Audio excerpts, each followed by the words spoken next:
Now let's examine some of the common solar panel choices to see what the market offers. The most common application isn't crossing oceans. It's trickle charging or maintaining a battery.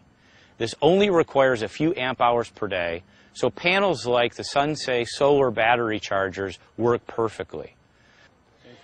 So these are Sunsei Solar Saver panels, and they're beautifully made. These are designed to maintain batteries when you're not on board your boat, or for that matter, your RV or your car. You can take this little one, plop it inside your dashboard of your car, run from its 12-volt outlet into your cigarette lighter, and keep your car fully charged, because, you know, cars have a lot of electronic loads now that never turn off, and if you leave your car too long, you come back to a dead battery. So this puts out about 150 milliamps, so you get close to an amp hour every day. The medium-sized one puts out 500 milliamps of power, and incidentally, inside this package they come with all sorts of cords and connectors and things that make it easier to integrate into either your vessel or into your car. So this is a square format panel, and the challenge, of course, is what do I do with this when I want to mount it? Well, if you want to mount it on a boat, Sunsei has this really cool mount that's specifically designed for this model. It's adjustable about 50 different ways, and what you end up doing is snapping it together. This goes together like some giant erector set. Now you have a ball and socket mount, so you can adjust the panel, and as we've said before, it's critical to have the panel pointing straight at the sun. From there, you can go to either this flat mount, where it drops in here and allows you to clamp it and have it pointing towards the sun, or you can go to this rail mount, and this will clamp around either half-inch, 3/4, 7/8, or 1-inch railings. And so this will stick in here, and you can adjust it to just the right angle. When you're done, all of this folds up very compactly, and in fact, the whole mount comes in this bag, and you can stow it any place you want on board. Now at this point it gets a little complicated, since battery sizes vary and the chemistry and age of the battery determines how fast it self-discharges. Plus, you may encounter shadowing from trees, masts, clouds, and so forth, so it's dicey to use some precise formula and think you've come up with an accurate answer. So here's a shortcut. If you take the output of the solar panel in milliamps and divide it by 2, that's about the size of the battery it can maintain.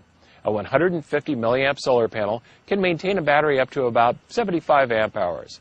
The 1500 milliamp hour panel can keep a big battery bank fully charged, assuming, of course, there are no loads on the batteries other than self-discharge. If you're concerned about damaging your new gel or AGM batteries due to overcharging, you can add a small, inexpensive solar regulator to ensure you won't turn your dreamboat into Chernobyl. These regulators are rated to the maximum number of amps in your solar array, and we offer a 10 amp and a 25 amp version.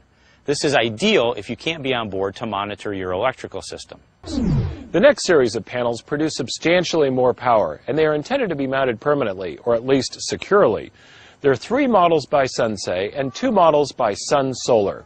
The Sunsei polycrystalline panels produce 4, 6, or 8 amperes, depending on the physical size. Polycrystalline panels are more efficient for a given size of panel, so you need less area for a given amount of power, or you get more power from the space that you have available.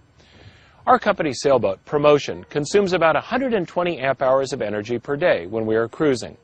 2 of these Sunsei 6 amp panels could be coaxed into producing more than half of the energy consumed, which would reduce our engine runtime in half. Now that we know more about how much energy panels are able to produce and how they're packaged, let's look at some real-life examples of power consumption on board a cruising boat. One way to do this is to create an energy budget for your boat by adding up all of the loads you normally operate, or by using an amp-hour meter to do the calculations for you. If we return to the example of my sail to Hawaii, it provides a simple case of how you can calculate your total energy consumed. My loads consisted of an autopilot that ran for 16 hours a day at 0.3 amps, a running light that ran for 10 hours a day at 0.8 amps, an interior that ran for about 2 hours a night at 1 amp, and a VHF radio that was on standby about 12 hours a day at half an amp. By adding up all these loads together, you come up with about 21 amp hours per day. I ended up selecting a panel that put out 3 amps. And with careful aiming and very little cloud cover, I was able to meet all of my energy needs for 17 days. So Chuck's example is a little extreme, since he had no other source of power and he had a pretty Spartan existence on the boat. Remember that you don't have to be entirely energy independent. Even replacing 1/3 of your normal consumption can greatly reduce the duration and/or frequency of engine use.